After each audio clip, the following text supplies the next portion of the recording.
अस्सलामु अलैकुम नाज़रीन, मैं हूँ फातिमा और आप देख रहे हैं वॉइस ऑफ मकरान। सूबाई असम्बली हल्का PB 27 केच 3 दश्त निकवर और मंद के नामजद उम्मीदवार मीर अब्दुल रऊफ रिंद का अपने हल्का इंतखाब मंद के मुख्तलिफ इलाकों का दौरा बदस्तूर जारी। दौरे के दौरान अवामी हल्कों की तरफ से मीर अब्दुल रऊफ रिंद पर एतमाद का इजहार।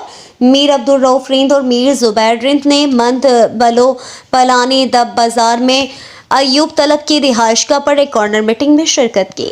कॉर्नर मीटिंग में हाजी हसन, नेमत, शेख मोहम्मद, जमील अहमद, हाजी अब्दुल जब्बार, हाजी अजीम, दिलजान, मोहम्मद आजम, मोहम्मद काजिम, मुला अब्दुल कय्यूम, हाजी यूनुस, एहसान, अब्दुल्ला, अब्दुल समद के अलावा इलाके दीगर मोतबरीन ने शरीक थे।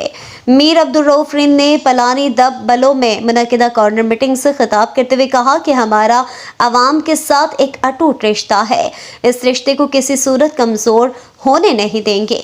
मंद की अवाम की जानिब से पाकिस्तान पीपल्स पार्टी के उम्मीदवारों पर एतमाद और मुकम्मल हिमायत का ऐलान खुशाइंद है। 8 फरवरी के इलेक्शन में कामयाबी के बाद मंद की अवाम के दरपेश बुनियादी मसाइल को तरजीही बुनियाद पर हल किया जाएगा। इस मौके पर वाजा साहिबदाद रिंद, कोहदा वसीम रिंद, मोतबर खलील रिंद, अयूब तलब, हाजी साबिर अली, मोहम्मद शाहू रिंद और दीगर इनके हमरा थे। मीर अब्दुल रऊफ रिंद और मीर जुबैर रिंद ने मंद के तफसीली दौरे के दौरान नौकेन कहनमंद में हाजी इब्राहिम शकर की रिहाइशगाह पर मुनक्किदा इज्तिमा में भी शिरकत की, जहाँ पर इलाकाई मोतबरीन ने इनकी पजीर आराई की और इलेक्शन में भरपूर साथ देने का तय किया।